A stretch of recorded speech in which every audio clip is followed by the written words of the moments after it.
I'm Bugsy and I'm an addict. I'm going to be reading just for today, June 17th, 2024, Walls. Page 175, basic text, page 83. Reaching out is the beginning of the struggle that will set us free. It will break down the walls that imprison us.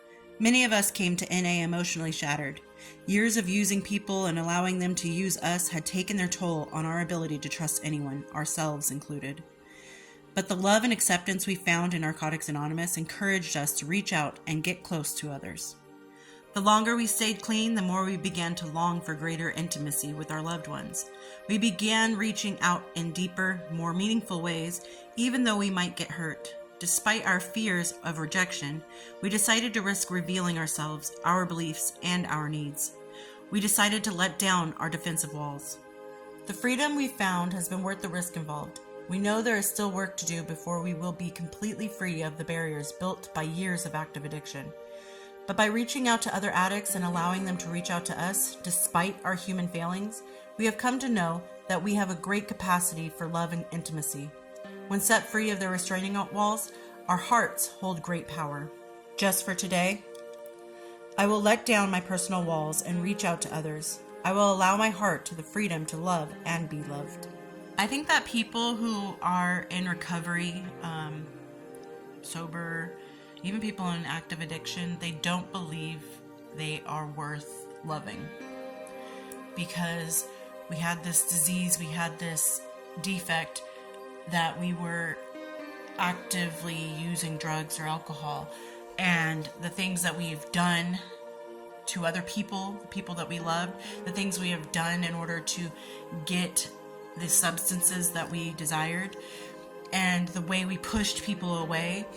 Now that we're, getting better, healing, we have that guilt that says that we don't deserve that intimacy. We don't deserve to be loved because I was a monster. I was a nobody. I was a good for nothing addict.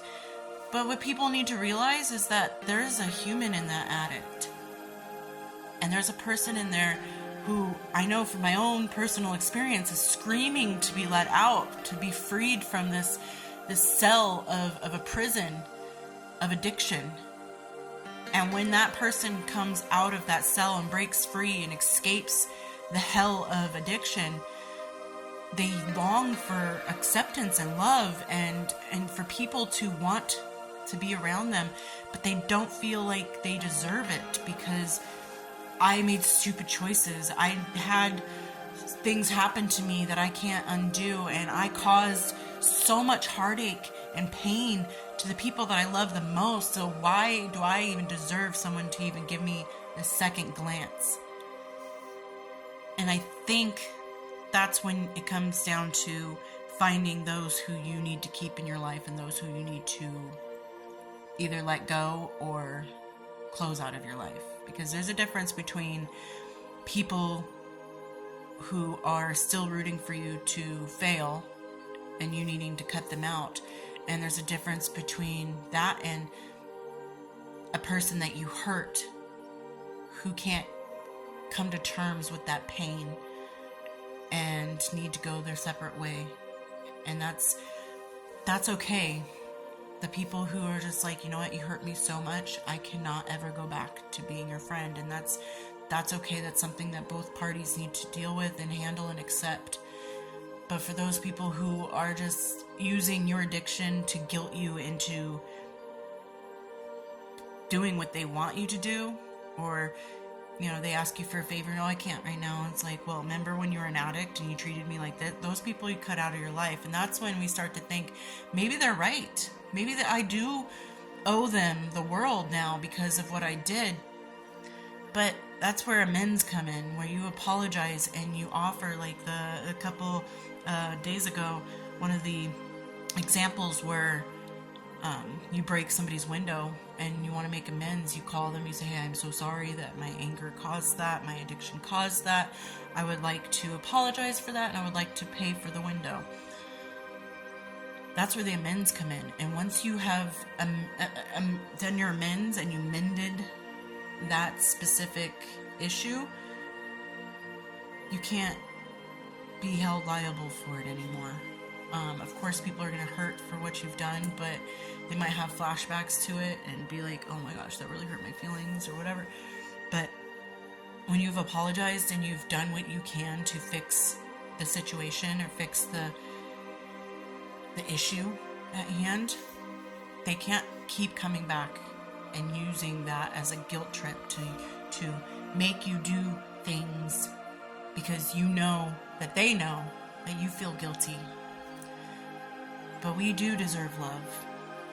We do deserve the intimacy of a friendship or a lover or a family. We do deserve to be accepted. Not everybody's going to accept us, not everybody's going to love us, but that doesn't stop you from moving on and making new friends and starting new families that you've chosen out of your own pool of people.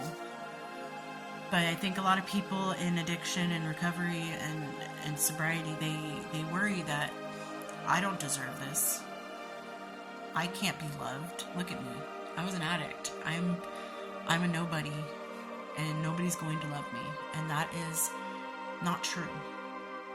We all deserve to be loved, and I think that the people who are in active addiction right now need the most love so that they can find their way to sobriety and recovery, because a lot of our brothers and sisters are out there lost and alone and afraid and feeling like nobody gives a shit about them.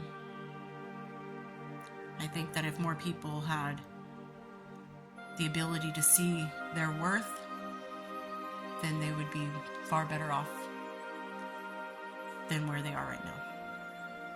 So just remember, you're loved, you're worth your recovery, and you're worth the love